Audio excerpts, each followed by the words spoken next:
The letter she never sent. When Eleanor turned 77, she began writing a letter she never meant to send.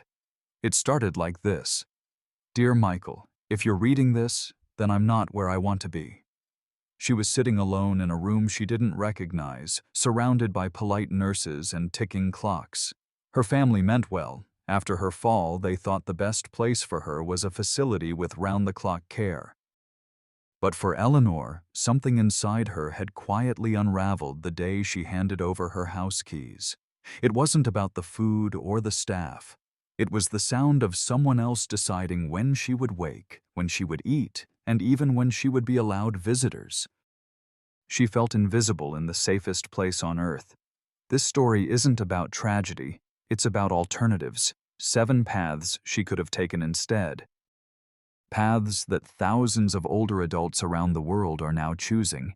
Paths built not on surrender, but on strength. These aren't theories. They are lived, proven choices made by wise elders reclaiming their time, space, and identity.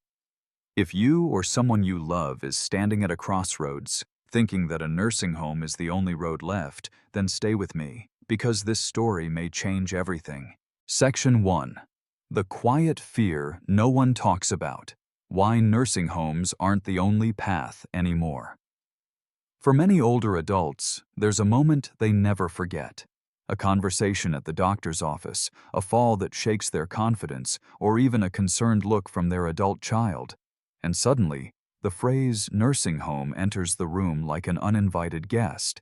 It's not shouted, rarely insisted on, but it's there, hanging in the air. And for many, it feels like a silent sentence, not to death, but to invisibility. That's the quiet fear most people over 65 carry in their hearts but rarely voice out loud.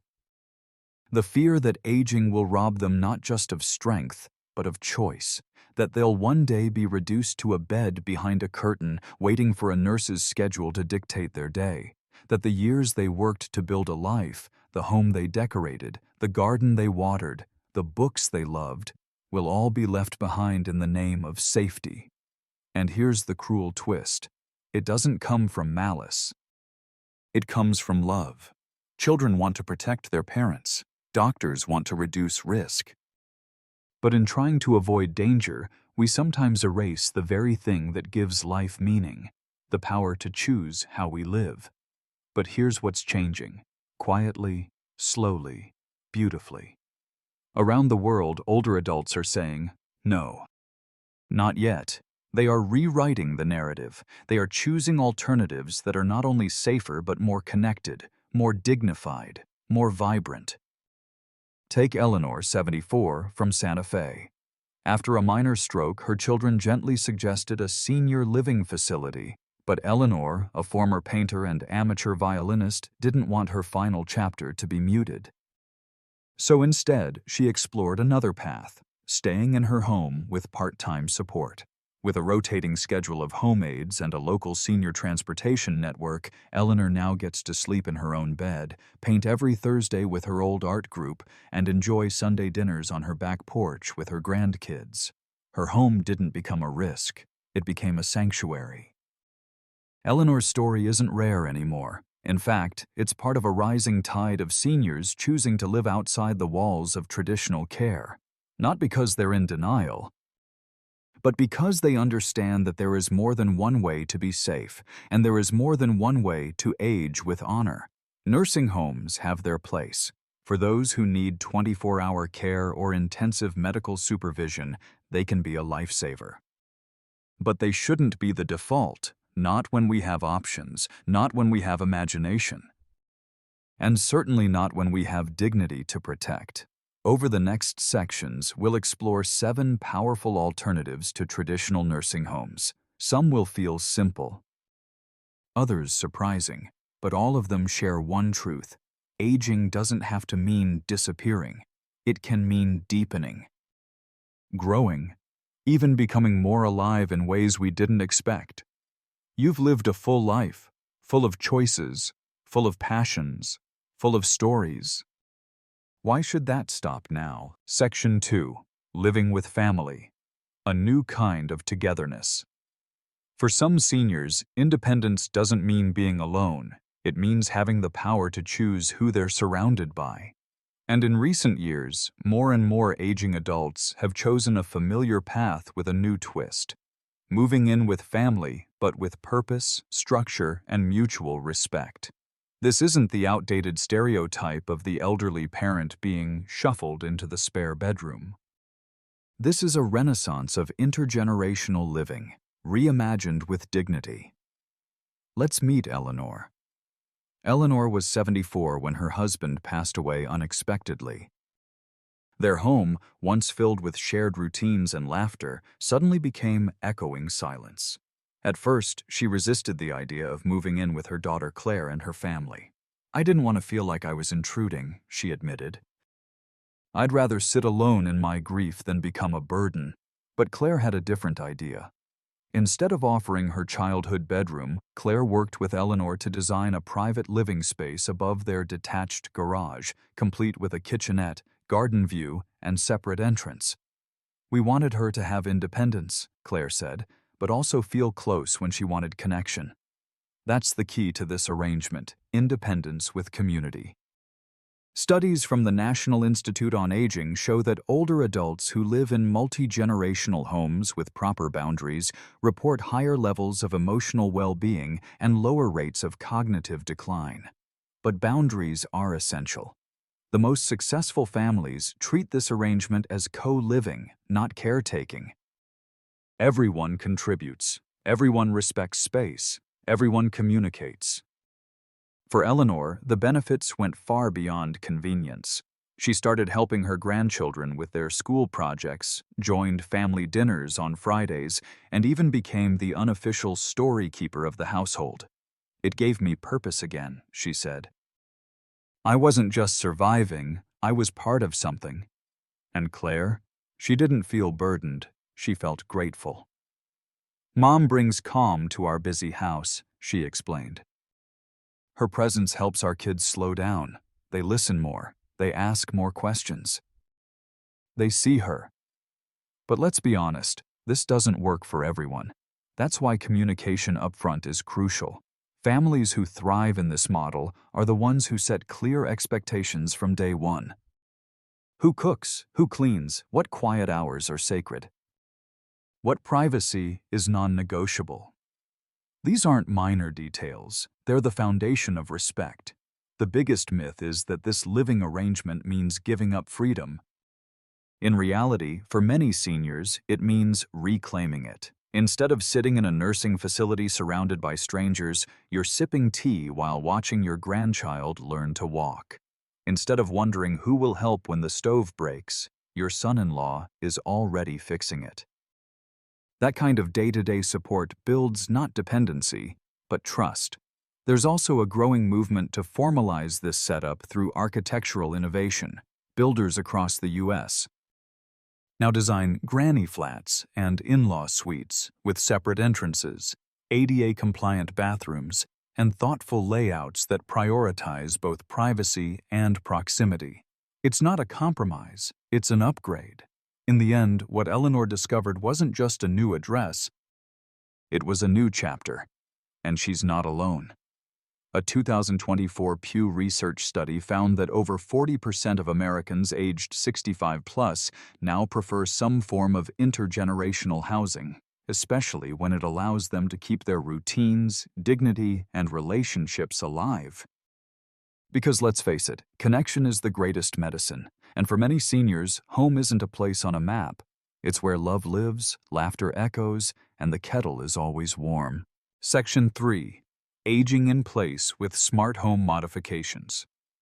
For many older adults, the idea of aging in place, staying in their own home rather than relocating to a care facility, represents far more than comfort. It embodies freedom, identity, and deep emotional ties to a lifetime of memories. Yet the desire to remain in one's home often collides with legitimate safety concerns. Slippery bathroom tiles, steep staircases, dim lighting, these seemingly small obstacles can become dangerous over time. Fortunately, Aging in place no longer means enduring risk.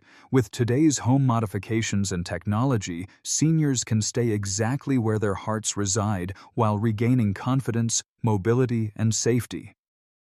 The term aging in place has taken on new meaning in recent years. It no longer implies stubbornness or resistance to change. It now reflects proactive planning.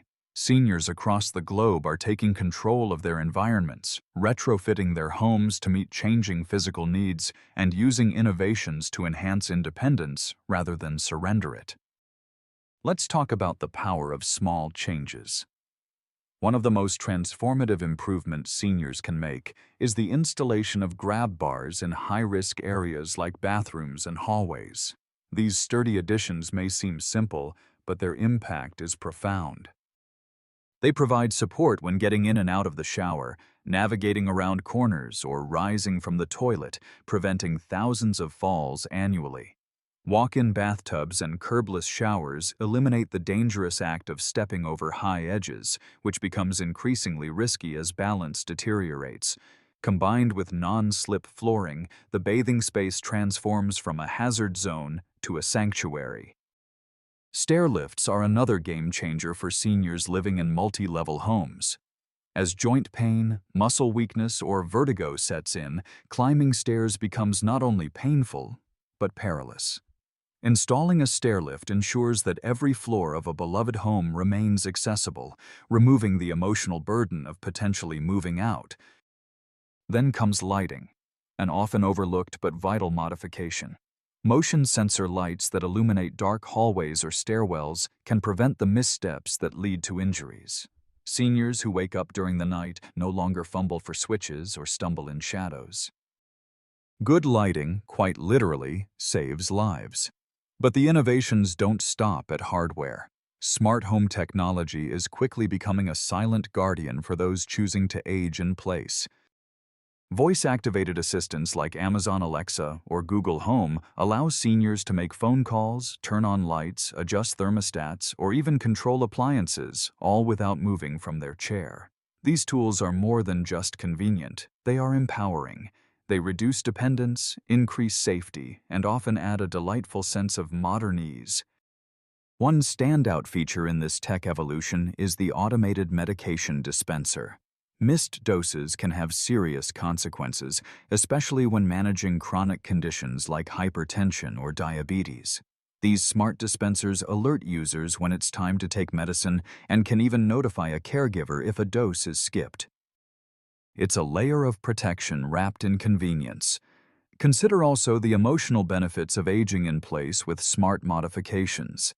You don't have to give up your garden, your morning coffee nook, or the familiar creaks of the floorboards that have held your story. These details matter. They anchor identity and preserve mental health in ways no institutional setting ever could.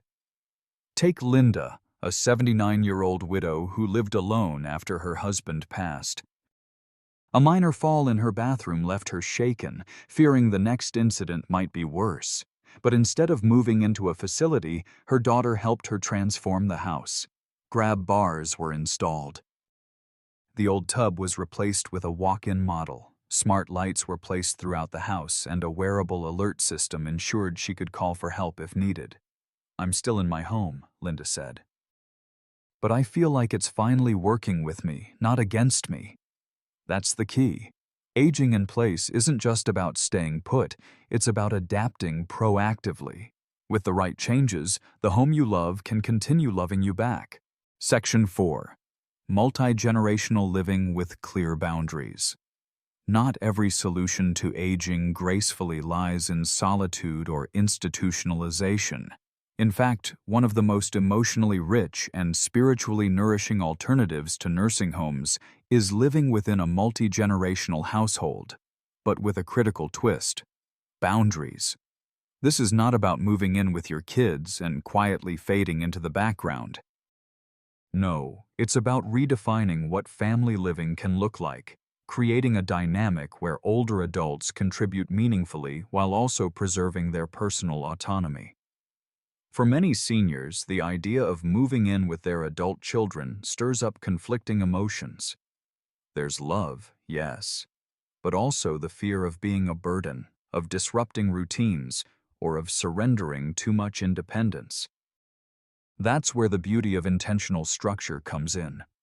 Multi-generational living isn't about reverting to old-world customs where elders simply lived under the same roof out of necessity. It's about crafting new norms, ones that respect each generation's need for privacy, space, and purpose. Meet Barbara, 82, a retired piano teacher who moved in with her son David and his family in Portland. She didn't want to feel taken care of. She wanted to still feel alive. With her own private suite complete with a kitchenette, reading nook, and balcony garden, she isn't just cohabiting, she's thriving. Her mornings are her own. Her afternoons are often filled with piano lessons for her grandkids or chats over tea with her daughter-in-law. Most importantly, her evenings are quiet, peaceful, and entirely her choice. "I'm not a guest in their home," she says. "We built this life together." The key to making this model work lies in clarity and compassion. Families who succeed with this arrangement have one thing in common: open conversations. They don't assume anything, they talk. Before moving in together, they discuss who's responsible for what space is sacred for each person, how often shared meals will happen, and how emergencies will be handled. It might seem overly formal at first, but it's the very foundation that prevents resentment and preserves respect. Beyond logistics, the emotional rewards of this living style are immense. Seniors often report reduced feelings of isolation and increased daily purpose. Younger generations, in turn, gain from the wisdom, stability, and storytelling of their elders. A study by the Stanford Center on Longevity found that children raised in multi-generational homes show greater empathy, patience, and emotional intelligence. However, challenges do exist. Sometimes expectations clash. One person's idea of quiet might differ wildly from another's. That's why flexibility and regular check-ins are essential. Barbara and David, for instance, have a Sunday check-in where they revisit shared agreements. If something's not working, they adjust, together. It's not about perfection, it's about commitment to harmony. Technological tools can also help in this living style. Seniors who value their privacy can install smart locks on their suite doors or use digital calendars to avoid surprise interruptions. Families can set boundaries with do not disturb hours while still ensuring there's always someone around in case of real need. This type of living is not about sacrificing individuality, it's about creating a shared rhythm where everyone dances to the beat of mutual respect. Barbara says it best: "I don't feel like I've been absorbed into their world. I feel like we've created a new one." As more families across America explore the possibilities of multi-generational living, we're witnessing the rebirth of a powerful concept, one where aging doesn't mean retreating from life, but becoming even more enmeshed in its beauty and messiness, with the people you love most by your side. Section 5. Independent living communities with on-demand support. After raising children, retiring from decades of work, and weathering the storms of life, many seniors reach their 70s with one clear desire: to live with freedom, but not alone, to be independent, but never isolated. That's where independent living communities with on-demand support come into the picture, not as sterile institutions or nursing homes, but as vibrant, soul-nourishing environments where older adults can thrive with dignity. Imagine this: a private apartment of your own with a cozy reading nook, kitchen for your morning tea, and a front porch where you greet the sun. But just down the hall, there's a common lounge where neighbors gather for games, storytelling, and shared meals. A health professional checks in weekly, and if you ever need help, whether it's a ride to the doctor or a hand after a fall, support is just a call away. Independent living communities are not about surveillance. They're about safety with choice. You cook your meals if you wish, or join others for lunch in a dining hall. You have autonomy over your schedule, but benefit from being part of a connected, caring community. There are art classes, walking clubs, movie nights, and even fitness programs tailored to seniors. It's not about getting old, it's about living well. Take Mr. Alan Torres, 74, a retired photographer from Santa Fe. After his wife passed, the silence of his house became overwhelming. His daughter suggested an independent living community nearby. At first, Alan was hesitant. He feared it would feel like giving up. But what he found instead was a gentle rebirth. His mornings began with yoga and fresh fruit smoothies, followed by lively debates with other residents about everything from politics to philosophy. He rediscovered his love for photography and even started teaching a weekend class. What surprised Alan most wasn't just the activities or the safety, it was the companionship. The casual hellos in the hallway, the unexpected laughter during dinner, the sense that life hadn't stopped, it had only shifted gears. And here's the magic: these communities adapt to your needs. Maybe today you're completely independent, but in 2 years you might need help managing medications or recovering from a fall. With on-demand support, you don't need to uproot your life. You simply add the help you need when you need it. Financially, many communities are more flexible than people assume. Some operate as monthly rentals, others as co-ops or buy-ins. There are even options supported by veterans' benefits or long-term care insurance. The goal is accessibility without sacrificing dignity. Emotionally, these spaces offer something few nursing homes can: identity. You decorate your apartment, host your grandchildren, plant your herbs. You are seen not as a patient, but as a neighbor, a friend, a storyteller. The psychological benefits of such environments are immense. Studies have shown that seniors in independent communities report higher levels of happiness, lower rates of depression, and stronger feelings of control over their lives. And let's not forget, connection is medicine. In a society where loneliness is one of the greatest health threats to the elderly, living among peers who share your stage of life, who remember the same songs, who laugh at the same jokes, can be the spark that reignites joy. If you or someone you love is hesitant about what comes after retirement, consider this path.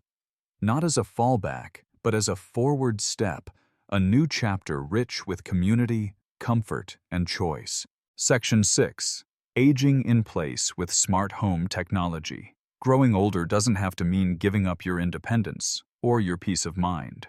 For generations, aging in place, staying in the home you've lived in and loved, used to feel like a risk. What if you fell and no one knew? What if you missed your medication? What if something went wrong and no one was there to help? Those fears haunted not just seniors but their adult children too. The weight of that uncertainty often pushed families into choosing nursing homes, not out of desire but out of fear. But that equation is changing. Today, technology has quietly and powerfully rewritten what aging in place can look like. And here's the truth: it's no longer reserved for the wealthy or the tech-savvy. The tools now available are intuitive, affordable, and specifically designed to empower seniors, not to monitor them like patients, but to respect them as independent adults who simply want to live with a bit more safety and a lot more confidence. Imagine waking up in the middle of the night to use the bathroom. With motion-sensitive lighting, the floor gently lights up the moment your feet touch the ground. No fumbling for a switch, no harsh overhead lights. Just calm, quiet guidance. That's a small change, but it can mean the difference between safety and a fall. Or picture your kitchen gently reminding you it's time to take your morning medication. Not with a blaring alarm, but with a soft voice prompt through a smart speaker. And if you forget, your daughter, who lives in another city, gets a gentle text reminder so she can check in. Not because she's hovering, but because she cares. That's the beauty of today's smart home systems. They're not about surveillance, they're about support. Let's talk fall detection. You might be picturing those big plastic necklaces from the past, but not anymore. Today's systems are built into the walls, tucked into the ceiling, or worn as sleek wristbands. They detect abnormal motion, like a sudden fall, and silently notify family members or emergency services, even if you can't speak or move. You're never truly alone, even if you're living solo. And then there are the comforts. Smart thermostats ensure your home stays at just the right temperature without you ever touching a dial. Voice assistants help you turn off lights, lock doors, or even play your favorite music, all without needing to get up from the couch. Smart fridges remind you when your milk is expiring. Doorbell cameras let you see who's knocking without needing to get up. These aren't luxuries anymore. They're tools for preserving your dignity, your rhythm, your independence. Let's be real. For most seniors, it's not about living in a high-tech bubble. It's about not having to trade the memories and comforts of home for safety. And now, with these tools, you don't have to. Take Harold, for instance. He's 81 and widowed. His son worried constantly about him, especially after Harold forgot to take his blood pressure medication twice in 1 week. But instead of pushing him into a facility, they worked together to install a smart hub in the house. Motion sensors in the hallway, medication reminders through a friendly voice assistant, and a wearable alert system that doubles as a stylish watch. It changed everything. Harold told us, "I don't feel watched. I feel respected. I feel like someone's got my back, but I still get to live my life." That's the heart of it. Smart home technology isn't about replacing human care. It's about reinforcing independence. It's about allowing you to take one more confident step down the hallway, one more calm morning sipping tea by the window, one more peaceful night knowing that if something happens, help is only seconds away. And for families, it's a silent comfort, a way to breathe a little easier. A reminder that their loved one is safe, even when they can't be there every moment. In truth, aging in place with technology is one of the most respectful, empowering, and modern alternatives to nursing homes. It says, "We see your strength. We honor your experience, and we trust you enough to help you stay where your heart is." Section 7. Intergenerational Living Communities. There's a quiet revolution happening in the way seniors are choosing to grow older, and it's happening not behind locked nursing home doors, but right in the middle of vibrant, multi-age communities. Welcome to the world of intergenerational living communities, where people of all ages, from toddlers to retirees, share not just space, but stories, laughter, and purpose. For many seniors, the idea of growing old used to mean shrinking away, moving into isolated residences filled with silence, routine, and too much television. But a new question is being asked more and more. What if getting older meant getting closer to people, to energy, to meaning? Intergenerational living answers that question with a bold, beautiful yes. These are not your traditional retirement homes. They are neighborhoods, apartments, or co-housing communities intentionally designed to bring older adults together with younger people, from college students to single parents to young professionals. Some are built around community gardens, others around libraries or art studios. Many have open kitchens, shared living spaces, and regular gatherings, movie nights, cooking classes, poetry circles, gardening workshops, and storytelling evenings. But this isn't just about activity. It's about identity. When older adults are placed at the center of a community rather than pushed to its edges, something magical happens. They stop being the elderly. They start being teachers, mentors, neighbors, friends. Take Joan, 76, a retired literature teacher who moved into an intergenerational housing complex in Oregon. Her neighbors include a 25-year-old nurse, a young family with twin toddlers, and a recent immigrant learning English. Every Thursday, Joan hosts a small poetry group in the shared lounge. High schoolers and college kids join in, half out of curiosity, half out of habit. She teaches them verse. They teach her TikTok. They also help her troubleshoot her phone, carry groceries, and keep her updated on new music. And the result? Joan says she feels more alive than she has in years. "They bring me laughter and chaos," she laughs, "and in return, I give them calm and cookies." That's the unspoken beauty of intergenerational living. It's not about charity. It's about mutuality. Older adults are not being helped. They are participating, contributing, connecting.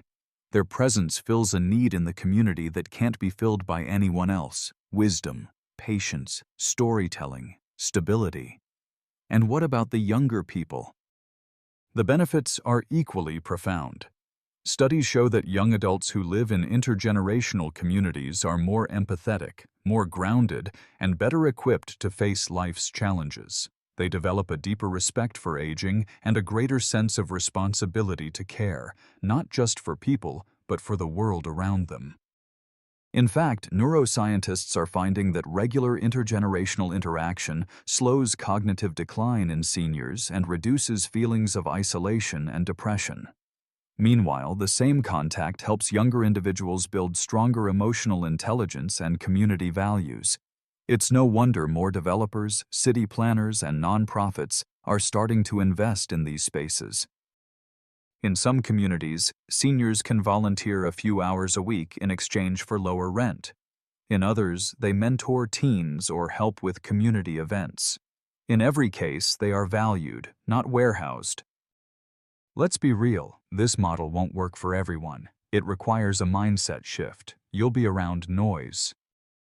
You'll be asked questions. You might learn to appreciate new slang or new music, or politely decline it. But for those who crave connection, who still have stories to share, advice to give, and love to offer, it's a beautiful fit. And let's not overlook one important detail. Intergenerational living communities are far more affordable than traditional assisted living or nursing homes. By combining housing, support, and connection, they offer dignity without the institutional price tag. There's a simple truth hidden in this model. Humans aren't meant to grow old in silence. We are meant to age in the middle of life, not on the outskirts of it. We are meant to witness youth and be witnessed in return. We are meant to teach and be taught, to give and receive, to laugh at breakfast with a child and share a memory with a teenager over dinner. Because sometimes the best medicine for an aging body is the presence of a vibrant, multi-generational soul sitting across the table. So if you're someone who's ever felt like you still have something left to give but don't quite know where to place it, this kind of living might just be your answer. You're not finished. You're not fading. You're needed. And intergenerational living communities are proving that every single day. Growing older doesn't mean losing your freedom or your dignity. The truth is, there are more paths than ever before, paths paved with choice, respect, and community. Whether it's staying in your cherished home, moving in with loved ones, or exploring vibrant new ways of living among people of all ages, this stage of life can be one of connection, purpose, and joy. We don't have to accept the outdated idea that aging equals decline. The alternatives are real, powerful, and growing. They remind us that independence isn't about doing everything alone. It's about having the power to choose how you want to live, who you want to be around, and what legacy you want to leave behind. So, take a deep breath. This isn't the end of the road. It might just be the beginning of your most meaningful chapter yet.